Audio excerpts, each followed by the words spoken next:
सूखी नदी में तबाही मचाने वाला ये सैलाब देखिए, और सैलाब नहीं ये सुनामी है जिसने आफत में जिंदगानी डाल दी। आगे जाकर इस आफत ने ऐसा कहर बरपाया कि गांव के गांव तबाह कर दिए। शहरों में तबाही के निशान ऐसे छोड़े कि ये जख्म कई सालों तक नहीं भर पाएंगे। सड़क से गुजरता हुआ ये ट्रक देखिए, ट्रक वाला अपनी जान बचाने के लिए भाग रहा है और तबाही साथ में बह रही है।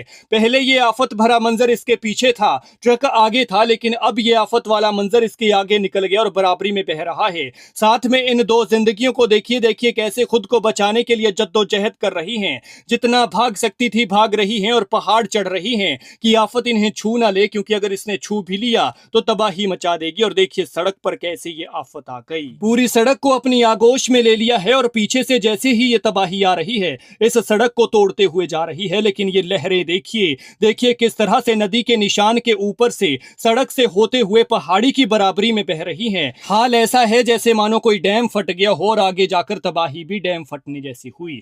बाढ़ का ऐसा खौफनाक मंजर आपने शायद सिर्फ फिल्मों में ही देखा होगा, जो वीएफएक्स के जरिए तैयार किया होता है। लेकिन नेपाल में जो ये कहर बरपा, ये कुदरत की असली नाराजगी है। देखिए यहाँ पर टावर था, वो किस तरह से धराशायी हो गया और पूरे पहाड़ से होती हुई ये नदी बह रही है। लेकिन किस्मत वाले हैं वो लोग जो इस आफत की चपेट में आने से खुद को बचाने में कामयाब रहे। तस्वीरें हैं नेपाल की, जहां भोटे कोशी नदी ने कहर बरपाया है। खौफनाक सैलाब इसमें आया हुआ है और यहाँ पर बताया जा रहा है कि कई गांव तबाह हो गए। तिब्बत की तरफ से बहती हुई ये तबाही आई, जिसके बाद यहाँ पर कहर ऐसा बरपा कि कई इलाकों में घर, सड़कें और पुल बह गए हैं।